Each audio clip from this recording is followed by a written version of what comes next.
카메라 안내서 만나서 Go back the mic. Go back the mic.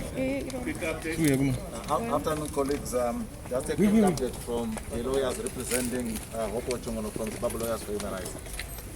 The court has postponed the matter tomorrow morning at 8:30, and the reason for the postponement is because the court has to stop sitting at 3 o'clock because of the lockdown and the fact that staff have to catch their bus before the curfew times come.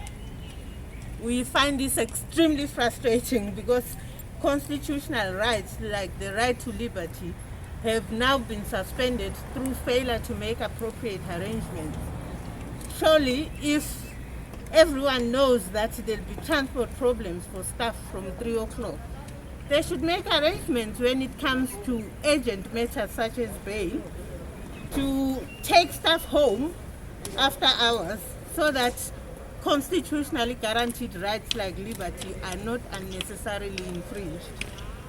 It's extremely frustrating. It makes a mockery of the need to come to court within 48 hours. It makes a mockery of the requirement that bail be heard urgently. Thank you. Sorry, just this lockdown extension, he revoked these rights, these very rights you're talking about. You cannot revoke constitutional rights through decrees. I mean, that's basic law. You cannot decree to take away my constitutional rights. All that is needed is just an administrative arrangement for people who are in the court that's dealing with bail to be taken home after 3 o'clock. That's all that is required. If you want to make excuses for trampling on people's rights, you are absolutely free to do so, but it is not what the Constitution provides for. So are we looking at And we are looking at cases that are being heard. If you go to the High Court right now, judges are sitting, hearing urgent bail matters. Bail matters are always heard on an urgent basis. You can sit right into the night as long as you make arrangements to take the court staff home. So it cannot be an excuse that the president has decreed. The president has no power to suspend constitutional rights. If I may, subsection B of the Constitution states, statutory instruments, now the lockdown regulations are statutory instruments. Statutory instruments must not infringe or limit any of the rights or freedoms in the Declaration of Rights. Now, bail is now is a right enshrined in our Constitution. So you cannot limit that right in terms of those regulations.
I feel like we are going to it because It's not a question of going to the court, it's a question of coming out victorious.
Okay, thank you very much. As you can see, we are seeing here a case where corruption is being fought corruptly. You can see the contracts of treatment between the mayor and Minister Obadiah Moyo. The mayor was taken and abducted at night by unknown individuals. We were only told about his case today after efforts by our lawyers, Harrison Gomo and Dr. Professor Lavmo Maduku. They chopped and changed. They had charges that were shifting as offals in a dish.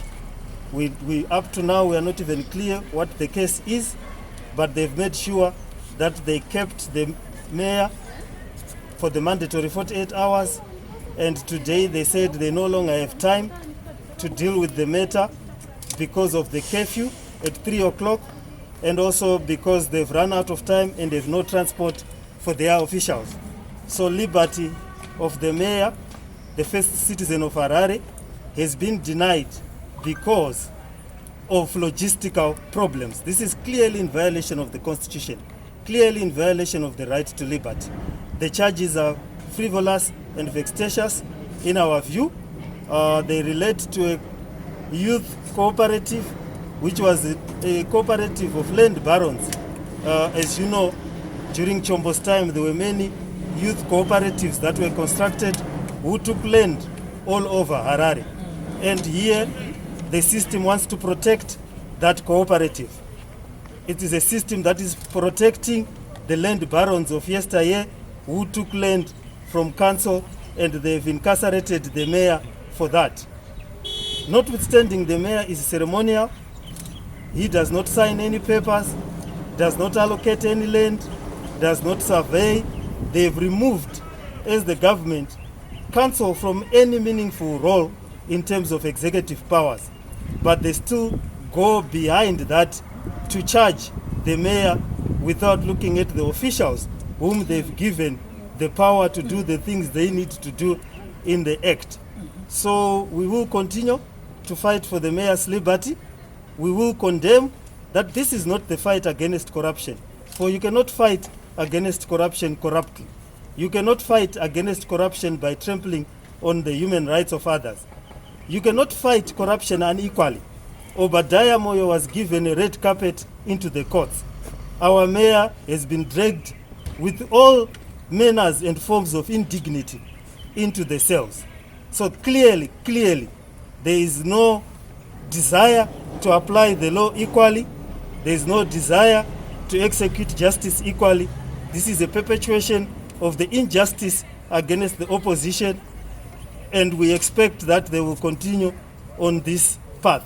But our lawyers have assured us that they will put up a fight against the behavior of the state, and we expect tomorrow that our lawyers will expose the illegalities and the ridiculousness of the charges that the first citizen of Harare is facing.